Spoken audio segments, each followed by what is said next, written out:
Lalu sebenarnya maksud dari data pemilih itu bergerak itu seperti apa ya? Tapi pada dasarnya kita sebagai penyelenggara masih ada banyak hal yang harus kita kerjakan. Kemudian apa sih Pak kira-kira potensi-potensi rawan terkait data pemilih itu Pak? Maka kita harus faktual.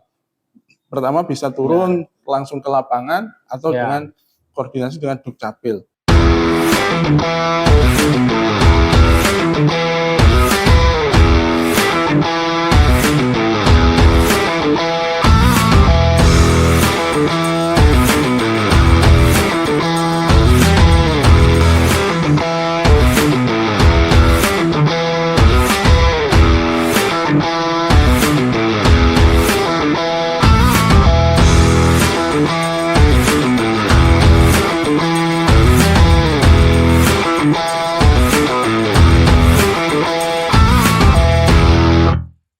Assalamualaikum warahmatullahi wabarakatuh. Waalaikumsalam warahmatullahi wabarakatuh. Halo teman pemilih. Pemilu dan Pilkada serentak tahun 2024 telah dilaksanakan. Saya Ferry yang akan menemani teman pemilih di podcast perdana KPU Kabupaten Banyuwangi. Podcast pada hari ini dengan tema Data Berbicara. Kali ini saya tidak sendiri, karena di samping saya telah hadir Bapak Muhammad Qawim selaku Divisi Perencanaan, Data dan Informasi KPU Kabupaten Banyuwangi yang akan menjadi narasumber pada podcast hari ini. Hari ini kita akan membahas apa yang terjadi setelah Pilkada serentak tahun 2024 dan bagaimana data pemilih bergerak.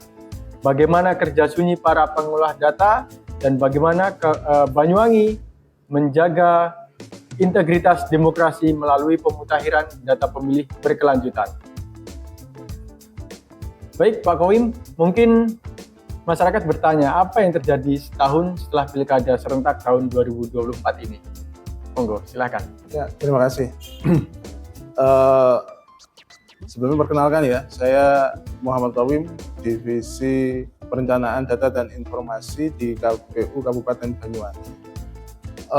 Memang sebagian besar masyarakat menganggap bahwa setelah pemilu atau pemilihan, pencoblosan kemudian dihitung, itu dianggap semuanya sudah selesai. Proses demokrasi dianggap itu sudah selesai. Tapi pada dasarnya kita sebagai penyelenggara masih ada banyak hal yang harus kita kerjakan. Di antaranya adalah bagaimana data daftar pemilih itu terus kita perbaiki. Makanya kita terus melaksanakan perbaikan dan ini sesuai dengan arahan dan regulasi yang ada bahwa daftar pemilih harus dimutakhirkan di setiap tahapan, khususnya di kabupaten itu dilaksanakan di tiap 3 bulan sekali. Begitu Mas. Kemudian merupakan sebuah kewajaran karena masyarakat Banyuwangi ataupun masyarakat pada umumnya itu pindah keluar dari Banyuwangi, kemudian alih status, yang itu semuanya harus diperbaiki secara administrasi kependudukan. Kita sebagai penyelenggara harus mengikuti proses tersebut. Datanya harus dimutakhirkan, data yang ada di sistem kita pun harus diperbaiki supaya menyesuaikan kondisi yang ada. Karena itu fondasi dasar dari sebuah demokrasi. Mungkin itu Mas ya. Oke. Lalu sebenarnya maksud dari data pemilih itu bergerak itu seperti apa ya? Ya, data bergerak itu di sini bisa dipahami ada beberapa item Mas. Pertama adalah yang menyebabkan tidak memenuhi syarat. Oke. Ya. TMS Pak ya? TMS tidak memenuhi syarat untuk masuk dalam daftar pemilih. Ya. Nah, tidak memenuhi syarat itu karena ada beberapa sebab. Di antaranya yang pertama adalah meninggal dunia. Meninggal dunia itu harus kita bersihkan dari daftar kita. Yang kedua itu pindah keluar dari Banyuwangi. Karena memang tuntutannya nikah dengan orang luar Banyuwangi atau kerja sehingga pindah KTP-nya harus disesuaikan. Di daftar pemilih kita pun itu masuk kategori TMS. Kemudian ada juga TNI Polri Mas. TNI Polri juga Pak ya. Setelah lulus SMA, ikut pendidikan, daftar TNI atau Polri, sehingga masuk dia kan tidak punya hak pilih sesuai dengan undang-undang kita. Kemudian itu pun juga harus dihapus. Oke. Kemudian warga Banyuwangi yang kerja ke luar negeri, ya. Oh, itu banyak juga Pak ya? Ya, itu banyak juga. Masih Itu ada juga bergerak. harus kita TMS-kan. Masih ada lagi contoh yang masuk dalam Loksus. Nah, Lokasi khusus Pak ya? ya, Loksus. Contoh Loksus ini dia mondok, entah itu di luar Banyuwangi ataupun di Banyuwangi, itu pada kategorinya adalah TPS-nya pada dasarnya berpindah. Oh. Datanya di basis data kita, di sosial kita itu harus disesuaikan. Oh. Termasuk yang masuk di lembaga pemasyarakatan. Itu pun juga harus kita TMS-kan. Itu kategori yang pertama untuk TMS. Kemudian ada lagi pemilih baru. Pemilih baru. Ya. Seperti apa itu Pak? Pemilih baru itu ada dua kategori. Kategori pertama memang pemilih pemula. Dia usianya baru masuk usia pemilih 17 tahun. 17 tahun. Iya, Oke. baru masuk 17 tahun itu harus kita masukkan. Termasuk juga belum 17 tahun tapi dia itu menikah. Oh, Dia menikah. sudah menikah Pak ya. Langsung Dibuktikan dia aktif. dengan buku surat nikah. Menikah. Itu harus masuk dalam pemilih baru. Oh. Masih ada lagi kategori pemilih baru, yaitu pensiunan TNI Polri. Nah, setelah pensiun otomatis harus mengurus dulu Pak ya? Ya, maka diurus dulu, ada surat keterangan bahwa dia itu sudah pensiun. Itu kan KTP-nya otomatis dia masuk dalam kategori warga sipil. Ya. Mereka mempunyai hak untuk memilih ataupun dipilih. Ya, betul. Seperti itu. Oke. Masih ada lagi tadi kategori TMS ya, mohon maaf, kelupaan tadi. Termasuk juga apa itu kalau di lapas dia masuk tahanan masuk dalam kategori napinya itu tahanan kemudian dicabut hak pilihnya. Contoh koruptor dan sebagainya itu lebih dari 5 tahun hak pilihnya dicabut. Itu juga masuk kategori yang harus kita TMS-kan, menyesuaikan data yang diadmin. Dasar dari semuanya adalah administrasi kependudukan, seperti itu. Terus poin yang ketiga dalam pemutakhiran daftar pemilih yaitu ubah data. Ubah data itu seperti apa Pak? Ya, ubah data ini, perubahan data ini diantaranya adalah pindah pilih sehingga alamatnya berubah. Pindah memilih. Pindah pilih sehingga alamatnya berubah. Tadi hampir sama dengan pindah domisili. Ini dalam perlakuannya. Kemudian status perkawinan. Sebelumnya belum kawin, terus kemudian kawin. Iya. Ketika KK dan KTP-nya diperbaiki, maka itu pun kita harus menyesuaikan. Tapi semuanya itu harus ada dasarnya. Dasarnya tetap kembali kepada administrasi kependudukan. Begitu Mas. Itu tiga poin itu tadi ya yang perlu kita perbaiki di dalam tahapan pemutakhiran daftar pemilih. Mungkin itu Mas. Data pemilih ini tergolong sesuatu yang sangat sensitif Pak ya. Ya. Itu menurut undang-undang, bahkan data pemilih itu dinilai sangat sensitif gitu Pak. Ya. Karena data pemilih itu sendiri kan memang pertama bergerak, lalu kemudian peraturan juga dinamis Pak, berubah seperti itu. Kemudian apa sih Pak kira-kira potensi-potensi rawan terkait data pemilih itu Pak? Iya. Jadi kalau kita ngomong tentang demokrasi, pada dasarnya adalah bagaimana semua orang, semua warga negara Indonesia mempunyai hak yang sama. Maka ini harus ada datanya, harus ada daftarnya. Kenapa? Kalau dalam proses demokrasi harus dimulai dari data penduduk. One by one itu harus kita lindungi. Selagi dia itu warga negara Indonesia, usia 17, kemudian sudah menikah atau itu harus kita lindungi hak pilihnya. Maka ini akan menjadi sensitif. Kenapa? Karena di kita di penyelenggara, data pemilih ini nanti akan menjadi sumber data utama dalam proses perencanaan. Berapa kebutuhan surat suara kah, berapa TPS, berapa. Benar. Nah, ini terkait ke asal logistik pokoknya ya? dari ini juga, iya. Oh, Logistik oke. kebutuhan dan sebagainya. Jumlahnya, agar Betul. tepat jumlah, Ya, tepat mutu yang ya, ketepatan ini waktu. asal muasal adalah berasal dari daftar pemilih. Kenapa? Kalau ini sampai terjadi keliruan ya, Mas. Benar. Kalau ini sampai terjadi keliruan, hak pilih bisa hilang. Contoh pemilih ganda bisa terjadi. Ya, Potensi sengketa akan meningkat ya. Potensi sengketa akan meningkat. Kemudian kepercayaan publik akan turun. Jadi kita sebagai penyelenggara sangat berhati-hati dalam proses pemutakhiran daftar pemilih. oke. Jadi benar-benar sangat rawan ini ya, sensitif data pemilih itu ya, karena begitu kita salah ngolah data aja yang tadinya MS jadi TMS ya Pak ya, memenuhi syarat Ya. jadi tidak memenuhi syarat ataupun sebaliknya, itu sangat sensitif Pak ya otomatis ya, Iya, sangat sensitif. Makanya ketika kita diberi masukan ketika dalam tahapan ini, contoh kemarin dalam proses di triwulan keempat ini ada masukan, contoh ada data anomali, mungkin anomali, ya, anomali dalam arti nik gunakan 2 orang, ya, padahal niknya 1 digunakan 2 orang. Maka kita harus faktual. Pertama bisa turun langsung ke lapangan atau Ya. dengan koordinasi dengan Dukcapil. Kemudian kita juga menemukan usianya ada 100 lebih. Apakah masih ada warga Banyu yang usia 100 lebih? Faktanya ketika turun kita juga masih ada usianya 100 lebih. Nah, termasuk juga kita juga dapat masukan server dari Bawaslu ya, dari Bawaslu yang memang tugasnya mengawasi kegiatan kita sebagai penyelenggara. Ada masukan beberapa nama yang menurut mereka itu TMS, tidak memenuhi syarat karena meninggal.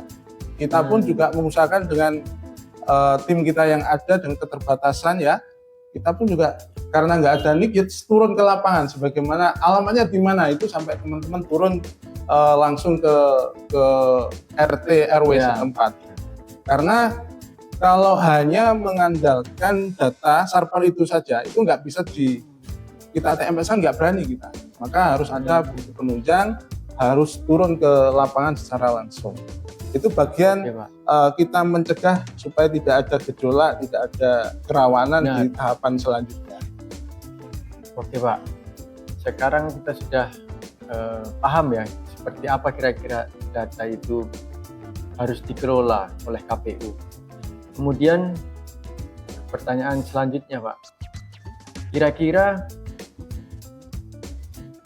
KPU Banyuwangi ini dalam melakukan pemutakhiran data pemilih, mungkin teman pemilih ingin tahu Pak, mitra kerja ataupun stakeholder yang sering berkoordinasi ataupun harus diajak koordinasi dengan KPU itu siapa saja sih Pak? Ya,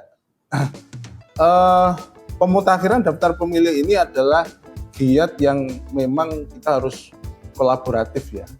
Benar. Itu yang pertama, harus ada koordinasi yang baik ke beberapa pihak, terutama sebagaimana di PKPU nomor 1 tahun 2025 dan juga beberapa arahan dan di surat dinas itu memang kita harus kolaborasi, yang pertama dengan Dukcapil, yang kedua dengan Bawaslu, Bawaslu. ya, Oke. ya Bawaslu Kabupaten, terus kemudian dengan Kapolres, Kapolresta, terus kalau di Banyuwangi itu Dandim, dan juga ada Danlanal.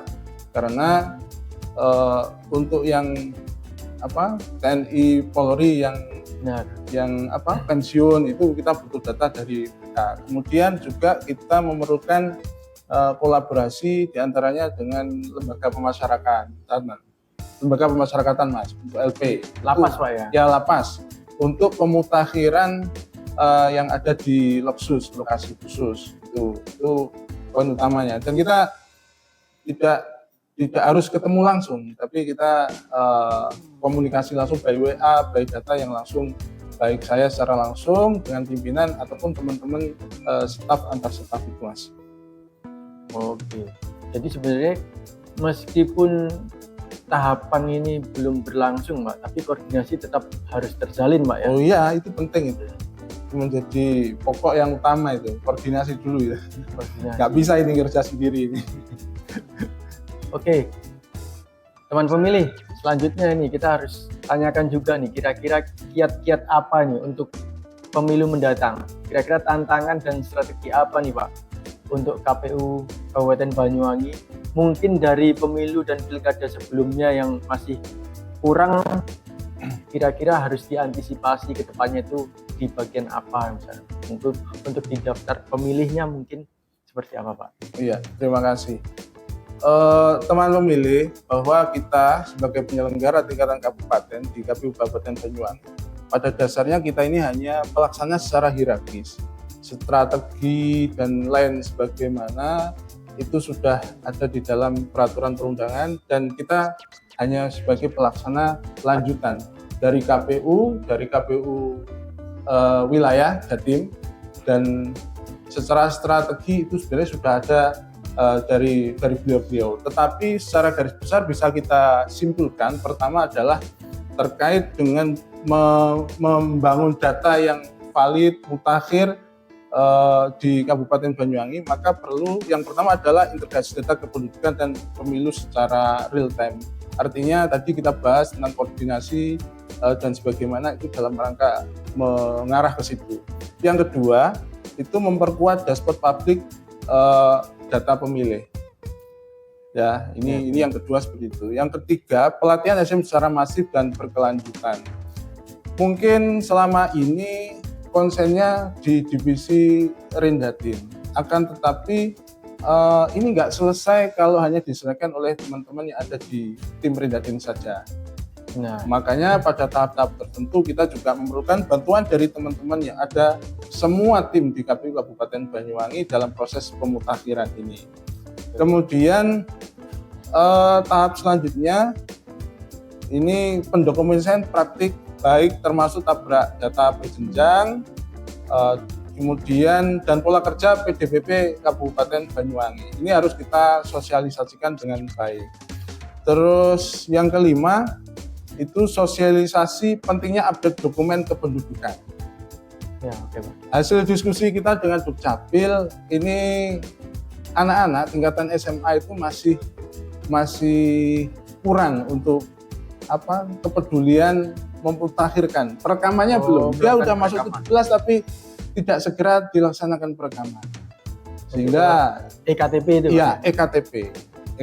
Dengan problem mereka lah, diantaranya nanti saya pakai masih segini Pak, nanti bisa dirubah pakai fotonya. Jadi kekhawatiran yang sebenarnya kata teman-teman Dukcapil itu bisa diselesaikan sebenarnya. Oh, jadi sebenarnya teman pemilih yang untuk di tingkatan SMA itu ada ketakutan ya Pak ya?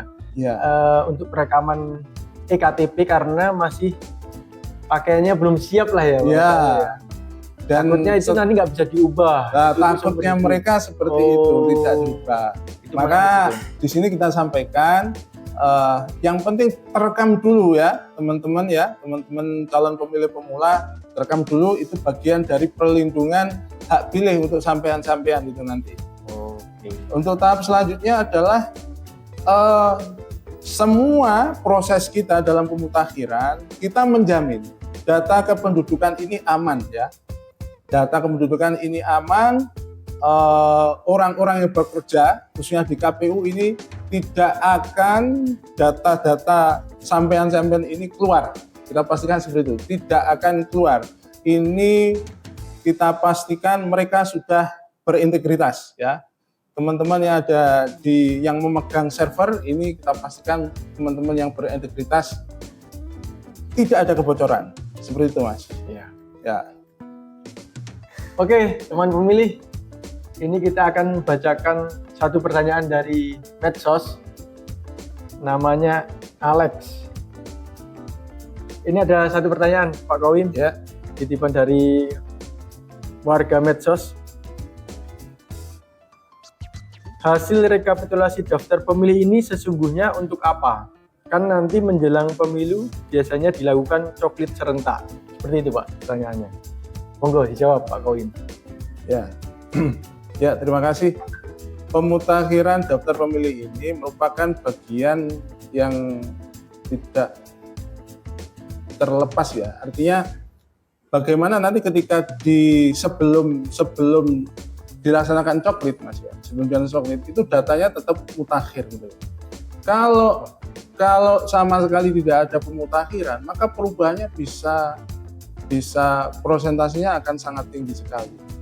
Karena kalau hanya disandingkan dengan data pemilu terakhir, ya, maka itu potensi kerja ketika coklit nanti akan berat. Benar. Ketika coklit nanti akan berat. Beda lagi kalau ini dimutakhirkan dengan bertahap. Itu ya, seperti itu. Selain itu, pemutakhiran daftar pemilih ini bagian rencana strategis KPU RI secara nasional. Ya, sehingga jadi bukan hanya tentang bagaimana data ini untuk disajikan, tetapi KPU perlu membuat perencanaan ke depan. Kalau ngomongin perencanaan, maka secara internal harus matang dulu. Makanya ini menjadi penting, bukan hanya data yang disajikan untuk publik, tetapi data ini digunakan sebagai data internal KPU dalam membuat perencanaan. Seperti itu. Jadi kebayang ya teman pemilih, kira-kira kalau data pemilu terakhir dipakai, tadi seperti yang disampaikan oleh Pak Qoyim pasti akan sangat berat ya. Iya. Kita akan kebayang betapa kacaunya data itu ketika 5 tahun yang lalu orang itu masih hidup. Ternyata bahkan sehari setelah coblosan di pemilu sebelumnya aja sudah meninggal, ada juga pasti Pak ya. Iya. Jadi kita akan kebayang itu seperti apa datanya kalau tidak dimutakhirkan secara berkala, seperti itu ya Pak Qoyim kurang lebih ya. Oke, mungkin itu aja dulu Pak Qoyim untuk podcast kita hari ini. Teman pemilih, pada intinya menjaga data, menjaga demokrasi, pembicaraan untuk menyelami dunia data pemilih sudah kita lalui dalam beberapa menit ke belakang. Dunia mungkin sunyi, tapi memegang peran besar dalam menentukan kualitas demokrasi di Banyuwangi. Kami percaya setiap hak pilih adalah kehormatan yang harus dijaga. Dan menjaga itu berarti menjaga data pemilih Kabupaten Banyuwangi. Terima kasih. Sekian teman pemilih, sampai jumpa di podcast berikutnya.